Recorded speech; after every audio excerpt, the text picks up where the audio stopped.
pensando em imóveis como investimento, e aí para mim já vem sempre aquela história assim, o que é uma oportunidade ou o que não é?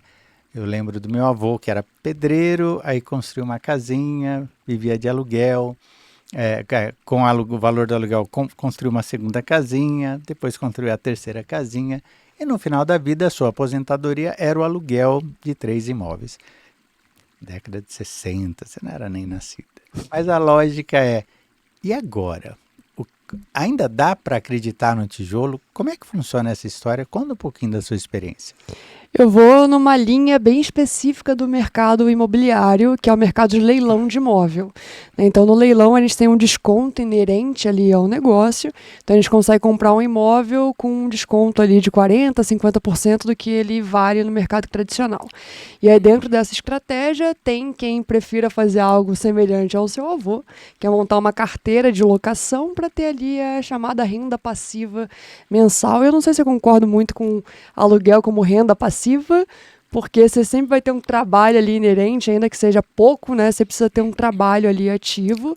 Principalmente com inquilinos e com a nossa lei do inquilinato, que não é muito Exatamente. fácil não, né? Por mais que você delegue ali a administração, vai chegar um momento ou outro que você vai ter que atuar, né? Então, o imóvel, se precisar de um reparo, o proprietário vai ser chamado ali para realizar o que for necessário. Mas tem quem prefira essa linha de montar essa carteira de locação e tem quem atue na ponta que eu atuo, que é sempre pensando no giro do imóvel. Então, todo imóvel que eu arremato em leilão tem a finalidade de ser comercializado, vendido no menor tempo possível.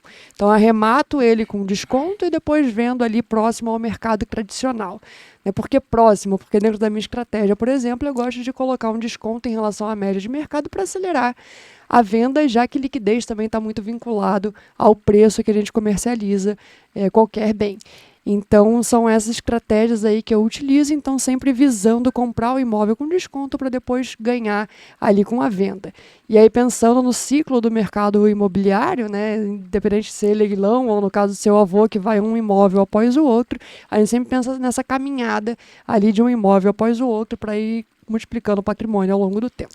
Então vamos lá, para o pessoal entender, vai a leilão um imóvel de alguém que comprou esse determinado imóvel, por algum motivo não pagou, né? Chegou a, a, a Caixa ou qualquer outro banco vai tomar esse imóvel e depois vai vendê-lo pelo preço da dívida, né? Só para o pessoal entender ali. E como é que tudo bem, gostei dessa ideia. Aonde eu vejo isso? Como é que eu sei que está sendo leiloada? Enfim, e aí, como é que eu procuro essa história? Essa modalidade que você explicou agora seria o que a gente chama de leilão extrajudicial, que está muito vinculado a um financiamento imobiliário, né? Então a pessoa financia, não paga, o banco retoma, segue ali o mecanismo da lei e leva esse imóvel a leilão. E do outro lado a gente tem um leilão judicial, né? Que não necessariamente está vinculado à dívida da aquisição do imóvel, mas uma outra dívida qualquer que a pessoa tenha. Ah, Como, tá. por exemplo, condomínio, IPTU, dívida trabalhista, que é cobrada dentro de um processo e aí pode gerar esse leilão. Os leilões, independente da modalidade, judicial ou extrajudicial, eles são realizados por leiloeiros. Então, a forma de encontrar é diretamente no leiloeiro. A gente tem os leiloeiros divididos por estado, então eles são habilitados na junta comercial de algum estado, que é aquele órgão que regula lá as empresas, por exemplo, e os leiloeiros também. Então, a forma de encontrar os leiloeiros que atuam em determinado estado é olhando no site da junta comercial, para que você busque esses links.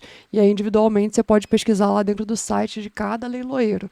No caso específico da Caixa, ela facilita um pouco a vida das pessoas, que ela tem um site bem completinho, com todos os imóveis que a Caixa disponibiliza para leilão.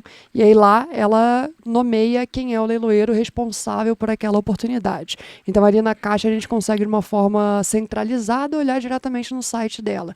Mas, no geral, para os outros bancos e até para os leilões judiciais, a gente procura direto no site dos leiloeiros que atuam ali na região. E eu imagino que conforme aumenta a facilidade, aumenta a concorrência, né? Conforme você tem essas curvas maiores aí, menor é a concorrência. Então, vamos imaginar o seguinte: fulano não pagou o condomínio, o imóvel dele pode ser leiloado. Pode ser leiloado dentro de um processo judicial por cobrança dessa dívida de condomínio.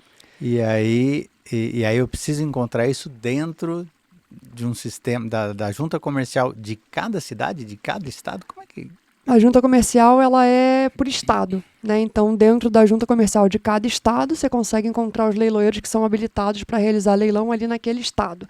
Então, essa é uma das formas que a gente tem para encontrar esses profissionais, e aí cada um deles tem o seu site, né? E você busca as oportunidades ali dentro daquele site. Isso que você falou é perfeito, né? Muita gente, inclusive, acha que leilão é só da Caixa. Sim, é o mais natural. Você ouve tanta gente falando, você fala assim, bom, então eu vou ver na Caixa. Aí você vê um monte de gente. Quanto vale imóvel? Vale 100. Aí tá a oferta de 40. No leilão chega a 90, você fala, ué, como é que é isso? Mas tem outras coisas, então.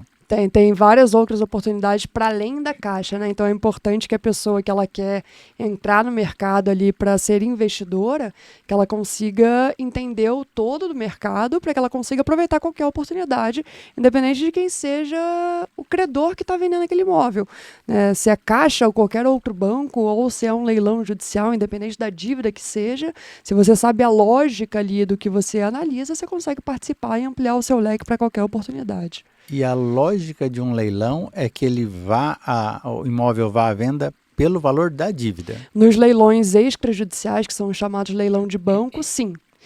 A gente tem ali uma sistemática de 2 oportunidades de venda, a primeira praça e a segunda praça.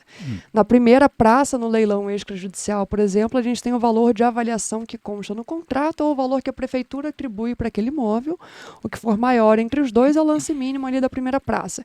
Geralmente muito próximo à média de mercado, não faz sentido você comprar um imóvel em leilão pela média de mercado. Então ele passa para a segunda oportunidade, que seria a segunda praça, e aí no leilão de banco é pelo valor da dívida, né, que ele vai ser comercializado. Já no leilão judicial, como seria o caso de uma cobrança por condomínio, ele não está vinculado à dívida, mas sim a porcentagem que o juiz estipula de desconto. Ele pode colocar, por exemplo, 40% de desconto, 30%, e se o juiz não indica uma porcentagem específica, vale a porcentagem da lei, que é 50% de desconto. Então, a gente encontra vários casos lá realmente sendo levados a leilão por 50% daquilo que ele foi avaliado dentro daquele processo judicial. Não é muito foco como investimento, mas agora me veio uma pergunta. E esse que está perdendo o imóvel, o que ele recebe? Ou ele não recebe nada? Como é que funciona isso? Quem deve que perde ali o Vamos imaginar imóvel... que sou eu que tinha um imóvel lá por algum motivo, bati no cachorro, fui expulso do condomínio, a coisa não funcionou, aí o que sobra para a pessoa? O devedor ele sempre recebe a diferença entre o valor da arrematação e no judicial, né, o valor da arrematação e o valor necessário para quitar a dívida. Então, vamos supor que você tenha um imóvel levado a leilão por uma dívida de condomínio de R$50 mil, mas o seu imóvel ele vale 600, foi levado a leilão por 300 e arremataram exatamente pelo lance mínimo 300 mil. Esses 300 vão pagar ali a dívida e você recebe esse saldo. Então, você receberia 250 mil. Né, a grande realidade é que quando a gente pega a sistemática ali dos leilões, é que o devedor ele tinha um meio para quitar aquilo, né? Que seria vender o imóvel no mercado tradicional, quitar a dívida que ele tem e adaptar a realidade dele dentro das condições que ele tem. Só que as pessoas não fazem isso, né? Até que muitas delas não acreditam que o leilão vai chegar, ou vão empurrando com a barriga e ficam ali paradas quando elas poderiam dar uma solução melhor para o caso delas, até que o leilão chega para restabelecer ali o que a gente tem de justiça e as pessoas que têm direito recebam o que têm direito. E eu poderia dar o lance na minha própria casa? Poderia, mas no leilão judicial isso não faz muito sentido, já que a dívida pode ser bem menor do que o valor ali do leilão. Então, mais lógico seria quitar, né, o valor da... Isso como todo brasileiro. Fui deixando, fui empurrando, foi não sei o quê. Chegou lá no final, falei, putz, é a minha casa. No leilão de banco que a gente tem essa sistemática que aí faz bastante sentido, já que o leilão ele é pelo valor da dívida, né? Então a lei protege o devedor e fala que até a data do segundo leilão ele pode pagar a integralidade da dívida, que é basicamente o lance mínimo dessa segunda oportunidade do leilão, a segunda praça, e ficar definitivamente com o imóvel para ele. Tá, então ele tem até o último até minuto. Até os 45 do segundo tempo para resolver. Ele pode ir lá e falar assim, não, então tá bom, vou pagar esse negócio aqui. Quando é no banco, é isso? E em outros casos? No leilão judicial, o que faz mais sentido é que ele pague a dívida e realmente tire o imóvel de leilão. Mas ele anularia o leilão, ou não? Se ele pagar a dívida, ainda que seja ali na véspera do leilão ou minutos antes do leilão acontecer, o leilão vai ser suspenso. Não acontece mais. Entendi. coisa brasileira, né? Até o último minuto você pode fazer.